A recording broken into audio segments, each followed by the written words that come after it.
maitaas natin ang kamay natin.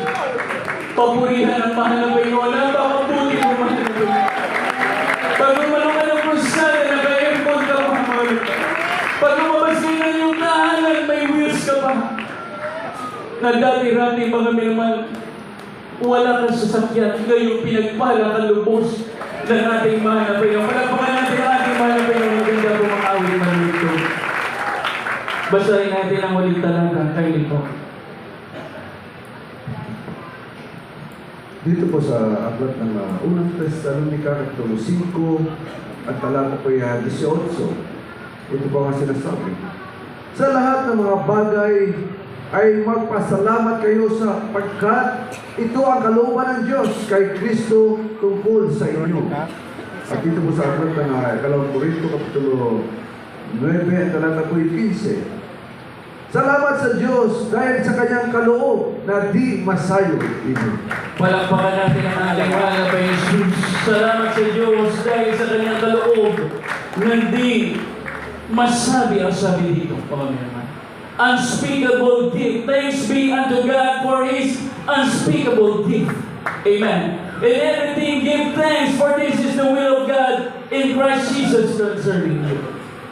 Matapos mabautismohan ang kanilang mga pastor doon sa Africa, mga minamahal, ang lahat ng miyembro ng kanilang church, sila'y nagmamadaling magpabautismo sa pangalan ng ating mahal na Panginoon. Hallelujah!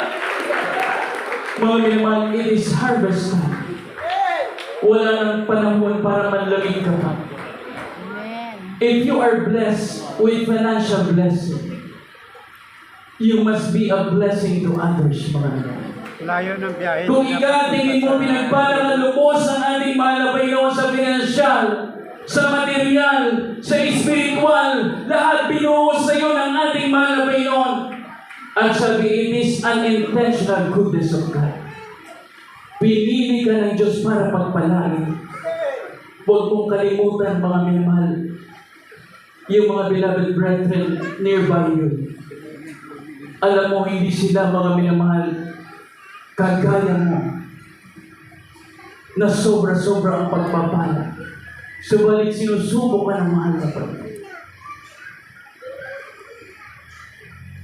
Ibibigay mo ba, mga minamahal, yung pag-ibig mo sa iyong kapwa? Ang blessing na binigay ng mahal na Panginoon sa iyo, ito ay divine purpose ng mahal na Panginoon.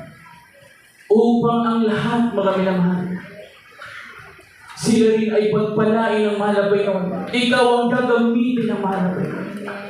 Ikaw ang gagamitin sa pagtayo ng bahay sa bahay ng mahal na Panginoon Jesus. Do not hesitate, mga minamahal. Ipakita mo yung pag-ibig mo sa iyong kapwa sa pamagitan ng pagbibigay sa kanila. It is Christmas season. Pinagpala ka man lubos ng mahal na Panginoon, subalit you are not sharing your blessing. Baka minamahal, mas mabuti yung i-share mo nang walang nakakakita at nakakarinig. Ito lahat ay nabibilan ng mahal na Panginoon. Palagpakan natin ang ating mahal na Panginoon. Tayo umawit sa ating mahal na Panginoon.